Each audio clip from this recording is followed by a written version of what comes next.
Hello, everyone, and thank you for joining us on the Speaker Spotlight. This is the show where I have the wonderful opportunity to interview all of the fantastic speakers that we are going to have coming to the Customer Service Revolution Conference. This year, it is September 11th and 12th, 2019, in beautiful Cleveland, Ohio. So if you don't have your tickets yet, we will talk about that shortly. But first, I'm really excited to welcome our guest that's joining us. His name is Jeff Mowatt. And I know some of you know Jeff. If you don't, I want to give him his due because he has a pretty impressive resume. Hey, Jeff, thanks for joining us. It's really nice to have you. It's my pleasure, Dave. This is fun. I've been looking forward to this for a while, especially looking forward to the live event in Cleveland. But it's nice to start things off with let's get to know some of the folks who are going to be attending, hopefully. Yeah, it's great to have you here. I'm really looking forward to having you at the conference as well. Because one of the things that I noticed from what I know about you, and I know that you've done some work with John in the past, and one of the things I know is that what you talk about, what you specialize, your area of expertise is such a great fit with our conference and pursuing customer experience excellence. It's a tool that fits right in there. And so I'm really excited for you to be able to share that with all of our audience members, our community. As you and I were talking about before we went live, it's not just a conference, it's truly a community of experts that know that customer experience is so important to their business. And that's why I'm so excited to hear your message and for them to hear your message. So let me tell our viewers a little more about you for those that don't know. So you are an author, right? So you have two best-selling books. One is Becoming a Service Icon in 90 Minutes a Month, which I think is a fascinating title. So we'll talk about that a little more. The other is Influence with Ease. Again, a fascinating title that we'll talk about. And the other thing about you is that before you started to do your seminars and out there speaking live to audiences all across the globe, especially within North America, you were ascending the corporate ladder like many of our viewers are. And there was a point that you noticed that you were learning some things, and you were learning some things that you could share with others. So you started your business, JC Seminars, and you've been doing that for many years now. And along the way, you have some great accomplishments. You are a member of the Canadian Speaker Hall of Fame, which is amazing. And you're also a certified public speaker, which again is no easy feat for those that don't know. That takes a lot of work and shows that you are great at what you do. So again, we're thrilled to have you here, and thanks for taking the time. My pleasure, Dave. Yeah, it has been an interesting journey. Professional speaking now for 27 years, and before that, doing a fair bit of work in corporations that really led me into the idea of sharing some of these tips. You bet. Yeah, and that was the first question I had for you. Was there a particular moment, or was it kind of a combination? But was there a time where you think, this is some good stuff, and I can help others with this as well? Because you write about how when you were out there doing some of your first jobs, especially your very first job, where you were selling, right? You were knocking on doors and you were selling face to face, that rejection. And you were learning a lot from that. Can you share how that translated to what you're doing today? Sure. It was the biggest. I think we all learn probably more from our failures than from our successes. But I certainly had some failures early in my career. I do have a commerce degree in marketing. But when I got out of university, there was a major recession going on. And in my area, I'm based out of Calgary, Western Canada, major recession in the economy. People were being laid off by the thousands. Not a lot of jobs. Nobody wanted to hire a kid out of college, so to speak. But I did get this job selling accounting systems door to door to businesses without an appointment. And rejection, I got turned down more often than a bedspread at the Hilton across from the convention center in Cleveland, I suppose. But I faced so much rejection and I was on straight commission. I finally went to my boss one day, and I remember this like it was yesterday. I went to him and said, I don't know what I'm doing wrong. It's not working, and I've got rent to pay. Maybe I'm just not cut out for this. So he comes along with me on a few sales calls as an observer. After the second sales call, sits down with me and says, I think I know the problem. And then he started talking to me about just my choice of words when I was communicating. the good news was, and it was like turning on a light bulb for me. I started becoming aware of the words I was choosing and I was going to say the impact, but the lack of impact I was having, made some changes and started making sales. Eventually, when the economy came back, got headhunted. I became a national sales and marketing director, and my main job became coaching our employees on how they were communicating with our customers. They got such strong results, I decided I would start my own practice. So that's what led to this 27 years of speaking and writing videos and blogs and so on around communicating with customers. That's what led to it. It was out of failure. Yay. What a great story. I love the fact that failure led to your career. And I'm a big believer that we become who we are over time, right? That every experience helps lead us to the next, that we're not necessarily destined to become something at one point, that everything that we do, whether we love it or hate it, leads us and helps us get to where we're really going to be successful. And it sounds like you were lucky that you experienced that right out of the gates in your first job and had that opportunity. And it gave you the gift and all of us the gift of then having your guidance, because you learned that at an early age and then have been able to do this for so long since then. So that's a fantastic story. Well, I think we do learn a lot more from failure. And when I think about the folks who are attending the Customer Service Revolution, who are interacting with their customers and their coworkers on a regular basis, when things go well, I think we just everything's going fine. We don't necessarily learn from what's working well because we don't know what's working well. It's when we have a customer who's upset, or we say something inadvertently that creates a conflict that we have to go and fix a problem.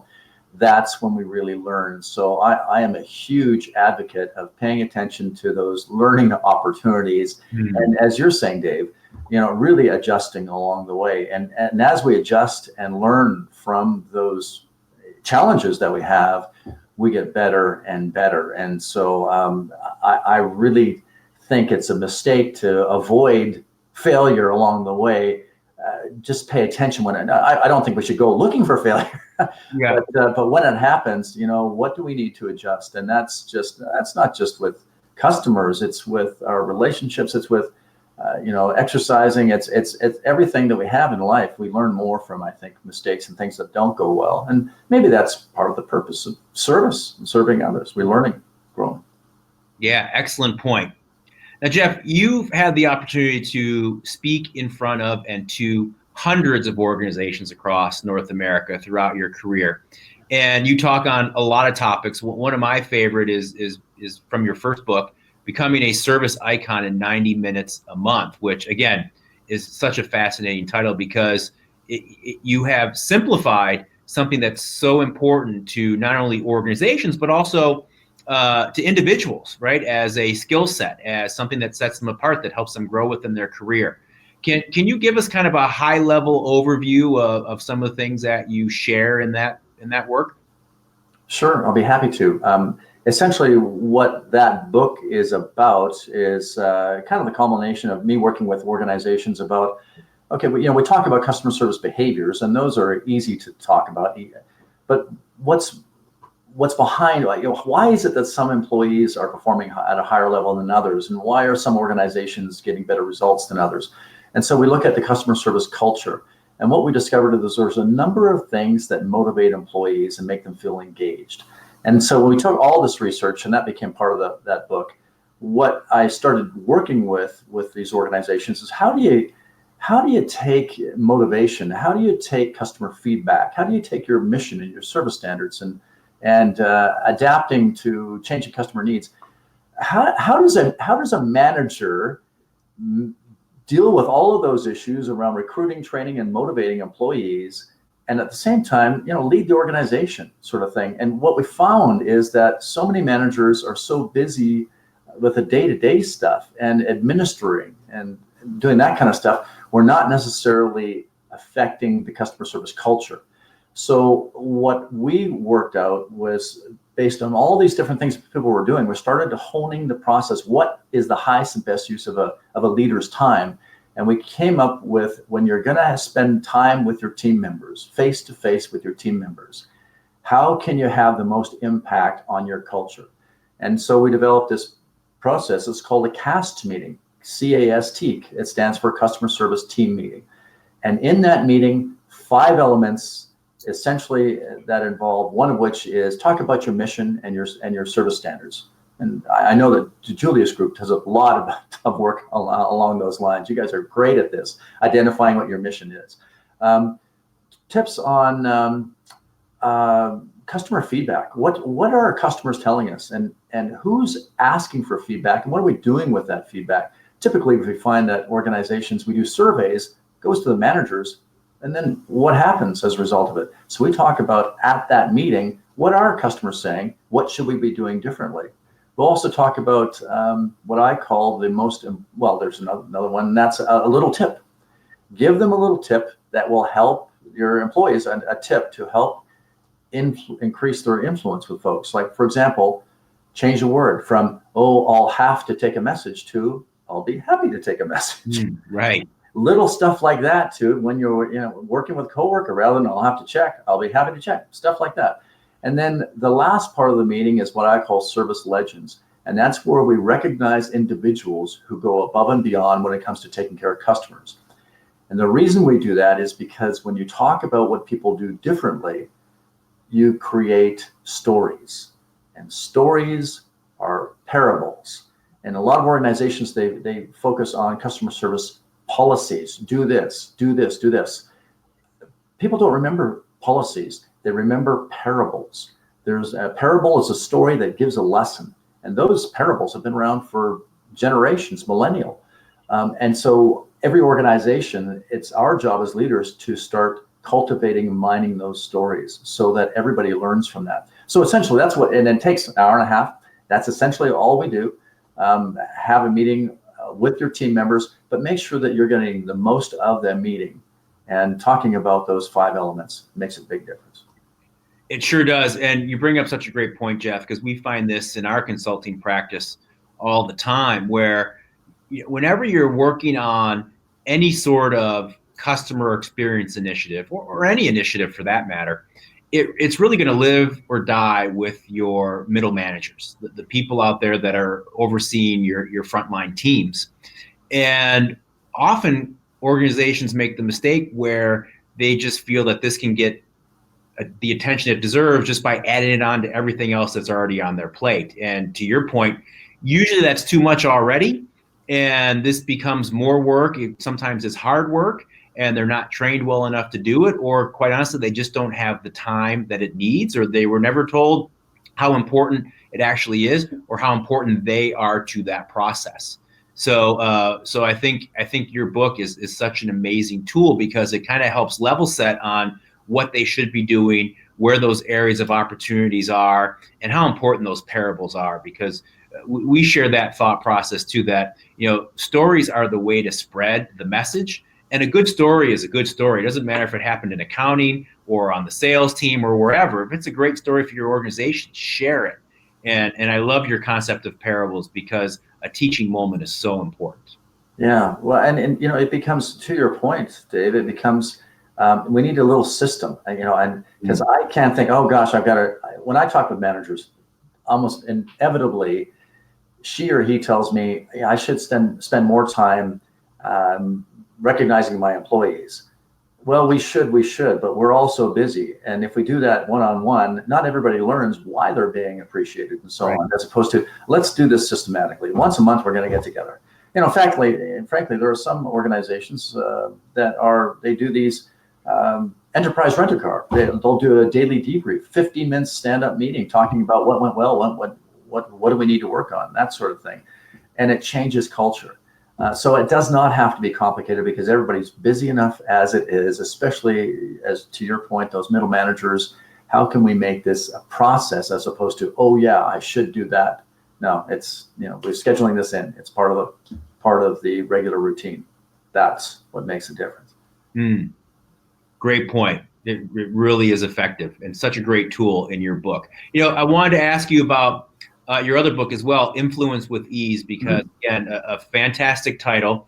And it's a subject that I think people sometimes might find a little scary even, right? That I'm influencing others. And I think sometimes we forget that we're always influencing. And if we're not thinking about it, that may not be the best influence, right? We do it positively and negatively. So it really does take some focus. Can you share a little bit about some of the concepts that you share and influence with ease?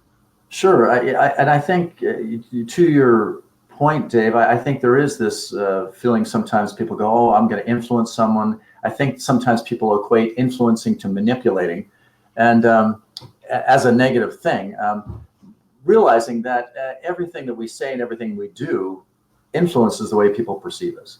And so the offers, the suggestions that I offer up are around, okay, since we are going to be communicating with everything that we say, everything we do, every phone call we make, every text that we send, we're going to either enhance or reduce the amount of trust the person has with us. So the foundation behind everything that I talk about, and my message is becoming a trusted advisor, is our goal with customers, especially, is not necessarily to grow the relationship to become friends. It's really to grow the relationship so that we are valued as their trusted advisor. And that message I find really resonates with people, because I remind folks that we typically have very little impact of whether someone is going to like us or not. A lot of people determining whether they like us or not is based on, oh gosh, our age, our gender, our ethnic background, our name. Our name maybe remind them of somebody that they did not like back in grammar school. It's like, oh, Dave, I had a David. That Dave was a bully to me. I never liked a Dave, right? So these things are kind of in the back of our mind, and sometimes when it comes to friendship, it's sort of a natural, organic thing, or it is not. So I try to take the pressure off of folks of saying, let's try to become their friend. What we do have control over is where there's somebody who views us as they can trust us as an advisor. And that's a whole different thing. Interesting. I love the work that you folks do at the DiJulius group when you talk about the Ford. And the Ford is getting to know a person about their background and that sort of thing, which I think is it's such a wonderful thing. And people will like us more because we take an interest in them. But here's the fascinating thing that I find. Most of us think that, okay, I'm going to find out about this person, and then that way I can talk about that, and we're going to have a lot in common and that sort of thing. And that's really not the point in my estimation, in my observations, at least with customers, is that the beauty of finding out what's going on with people's careers and goals and objectives and all those things that they have is not so we can determine whether or not we have anything in common. That's completely irrelevant. Mm. It's to show the person that we really understand them. Mm-hmm. And that is huge. In fact, I created a little poem that, when we listen to people as a friend, I don't think we're really good listeners. In fact, let's say, for example, Dave, you and I are at a barbecue somewhere this weekend, and we're talking about, hey, you got any plans for this summer? Oh, yeah, I'm going to go to such and such. Oh, really? You like to do that? I was there. And we'll compare. Or, oh, you saw that movie? Oh, I like that movie. And we're looking for things that we have in common. This is a natural human things that we tend to do. We tend to listen. We're waiting to share what we have something similar in experience, that sort of thing. And it's around building rapport. We tend to do that as human beings. I don't think that's good listening.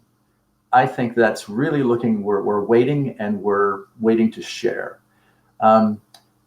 On the other hand, when you're listening not as a friend, but as you're listening as a trusted advisor, if Dave, for example, you were saying, oh, I'm going to such and such a place for a vacation with my family, I'm going, really? Why that place? You like that type of thing? I'd be digging deeper. Mm. And that makes for stronger listening. So I created a little poem that, what is it? Friends compare and overshare. Advisors ask and stay on task. So when we're asking this information, it's not so that we can look for what we have in common, because we may have nothing in common. I mean, what am I going to have in common with maybe a retired person who is traveling the world? They're not working, or maybe not very much. And so if I'm trying to stretch it, they're going to go, I am not like them. And for me to try to be like that way is going to seem inauthentic. But if I can listen to them, oh, really? You'd like to travel there? What is it about? And just dig for that. Then I'm building trust with them because it seems like I'm somebody who is taking a sincere interest. And that means when I am suggesting things for them, anything I'm going to suggest for them in terms of a solution for a customer is going to have more import because they know I understand them. And that is what influence is. It's around subtleties of creating trust. And that's what I talk about. That's what that book is about, those types of things. And that's what I talk about in my seminars as well. Yeah, that's fantastic. And as you're speaking, I was thinking that you're really talking about taking it from kind of a surface conversation that we typically have, right? Just kind of sharing experiences back and forth and not digging very deeply, versus looking to build that relationship and ask those questions. And as you say, that leads to building trust. And that's how you become an advisor. That's fantastic. Yeah, I think there is something it's taken me a long time to discover this, but working with a lot of organizations and especially the most successful people who interact with customers, whether they're in a sales or a service role or leadership role, what we find is it's often the quiet folks who are the most powerful leaders and the biggest influencers.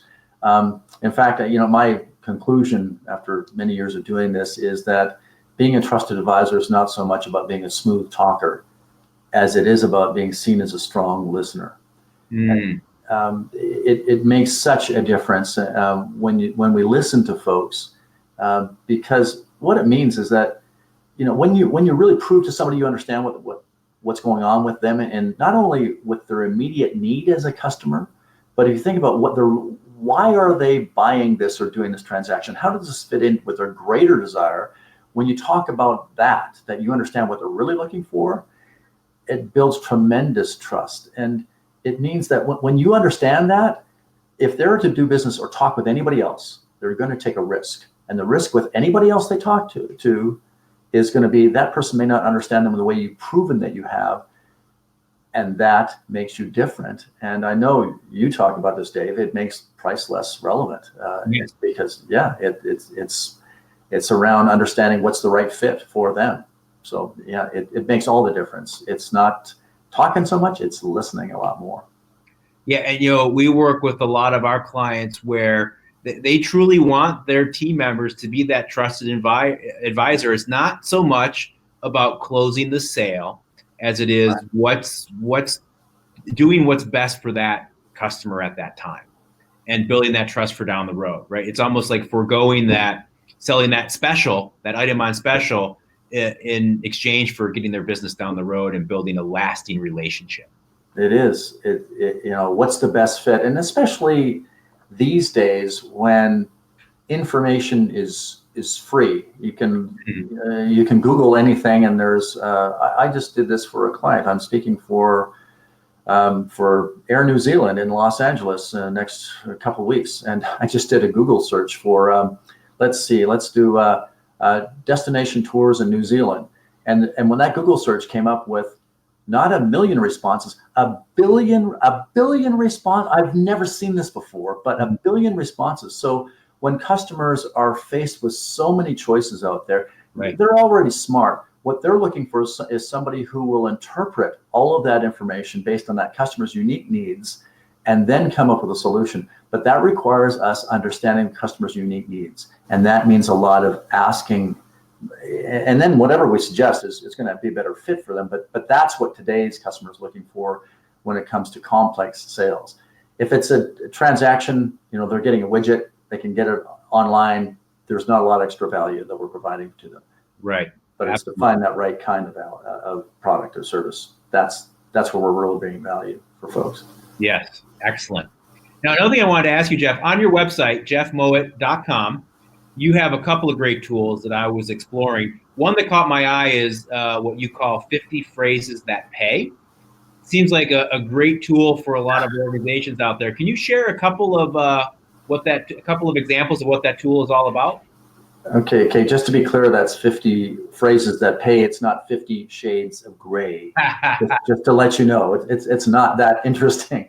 But what I did do is I do have one right here. There it is. Woo, I'll just hold this up. It's a tip sheet with 50 phrases that pay.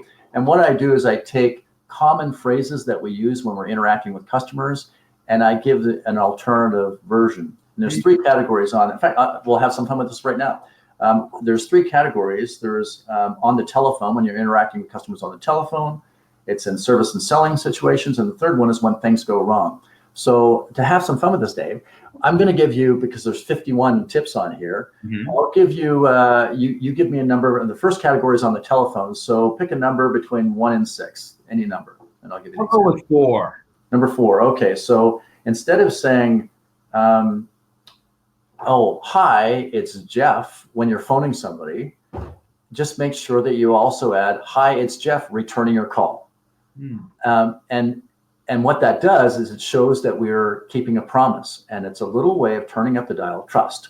So that's a little tip for when you're on the phone with somebody. Okay, so that's on the telephone. Let's take from the second category, which is in service and selling scenarios. So in this case, Dave, pick a number from 7 to 37. 32. 32. Okay, tip number 32 is, rather than do you want it or do you want to buy it? So what are your thoughts? That's it. So asking, do you want to buy it, is a little bit over the top manipulative. It's a little bit too much, as opposed to, so what are your thoughts? You're still getting feedback, but it's in a much more diplomatic, gentle, and less intimidating way. So that, we'll give you one more, last one. And this is when things go wrong. And so in this category, pick a number, Dave, between 38 and 51. I think I want to hear 51. Okay, this is, and this is, by the way, it says 50 phrases that pay, but this is the bonus. I give them 51. There's another little tip. But anyway, okay, this is when somebody is upset, and here's a little phrase to use when somebody's upset. Your problem just became my problem, and I'm going to pursue this until it's resolved, and you tell me that you're satisfied. It's a really strong way of taking ownership and putting people at ease. And so, you know, those are 3 out of 51 tips, and the rest of them give you all alternatives to conventional phrasing that folks can use. So a lot of folks find that helpful as a quick reference. Yeah, that's great. Those quick tools. And, you know, we talk about that also, Jeff, when we're working on negative cues with our clients out there. And sometimes people forget how much influence word choice can have. And just those examples you shared, right, that changes things drastically, right? And that sales one you gave, as opposed to asking that yes or no, but getting that feedback out of them, and maybe even potentially uncovering another objection that you can then answer. Like there's so many great tools that you have there that help build conversations, build relationships, and ultimately build that trust. Yeah, you know, I think we all of us as adults in the work world have good intentions, and we know the fundamentals. Yeah, we're going to be nice to customers. Yeah, we're going to be pleasant and sound helpful and all that sort of thing. I mean, heavens, you deal with a lot of folks in call centers, and so do I. Unfortunately, what we find is that just certain words that we don't mean to do it, but we unintentionally use common words and phrases that actually put people off. You know, you go to check in our hotel, and look at the person behind the desk is looking for the reservation. Do you have a reservation? I'm looking for it. Oh, really? And then we're sitting there, don't find, as opposed to, you know, and they could say, oh, don't worry, we'll find it. Don't worry. Well, you know, don't tell me what to do, as opposed to, rest assured, we do have lots of room. We're going to make sure you get in. And let me just rest assured versus don't worry, and say that up front so they don't start going, am I going to be without a room tonight? Right. And it's so easy to do right up front to put people at ease. So rest assured, we have lots of rooms where we're going to get you in. I just want to make sure we get the right rate for you, that sort of thing. Yeah. It's just changing a few words around. But it's not obvious. It really is helpful when you go through and start reminding folks, think about those word choices. It makes a big difference, we find. Absolutely. It certainly does. Now, Jeff, the last question I have for you is this. As you know, our conference, the Customer Service Revolution Conference, is made up of business owners and business leaders that understand that customer experience is really, really important to their business. And so my question for you is, of all the things we talked about today, and obviously some things that we didn't have a chance to talk about, what are you most excited about sharing with that group when you're in Cleveland in September? How to be seen as a stronger listener. And that positioning of building trust. I'll talk about this at the conference, but everything that we say is either building trust or it's diminishing trust. And the biggest thing for the people who are attending, I've observed this over the years when I've been speaking, is that the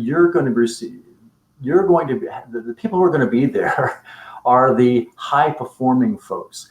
It's leaders, managers, and the folks who are being sent they have promise. They're doing well as supervisors. So I know that the audience is made up of high performers who know their stuff.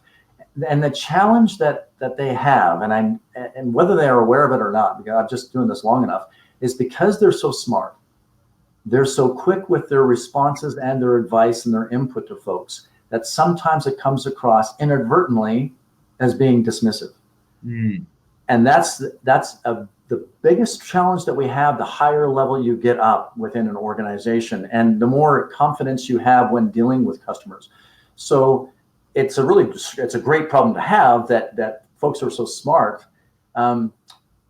That said, it's a big risk because we do come across as being dismissive. So at the session, I'm going to talk about, and I'm going to save it for the session, but I'm going to talk about two words that they can use, that they will be perceived as being stronger listeners. And when they do that, not only will it work for them with their customers, with their direct reports, but also at home. And I got to say this because I'm a dad to two teenage daughters. And it's interesting because when at home, when my girls Nicole and Haley are talking about fashion or music that they like, between you and I, Dave, and our listeners, I don't care about these fashions. I don't like them. I'm not interested. However, I know I can't come across as being a dad who doesn't care. I can't, and I travel a lot, as you do, and so I can't. Half the time I'm not around. When I am at home, I can't be construed to be somebody who's not present for them mentally. Right. So the good news is, even though I'm not necessarily interested in exactly the topic they're talking about, shoes for their prom, which just came up with Nicole, my oldest, recently. I don't want to sound like I'm not interested. So I do use two words more often. And even though I'm not interested, it keeps us connected. I may not remember the kind of shoe, but she'll know that I remembered her and I do care. And those are the types of communication skills that really build a stronger relationship, not only at work, but also at home. So I'm excited to share that at the Customer Service Revolution. It'll be fun. I've been a follower and observer of DiJulius Group for a long time, since John and I first spoke together probably 15 years ago at a conference. I've been a follower of his ever since then. So, in fact, I got to say this. I was looking at the lineup for who's coming up, and I've been a fan of Mark Scherenbrock's and Trip for years, and I've run into Patricia at many conferences, seen her speak. It'll be so much fun. These folks are great and masters at what they do. So I'm thrilled to be saying, and plus you, Dave, I get to see you speak as well at the conference. So finally, yay! This is going to be a blast. I can hardly wait.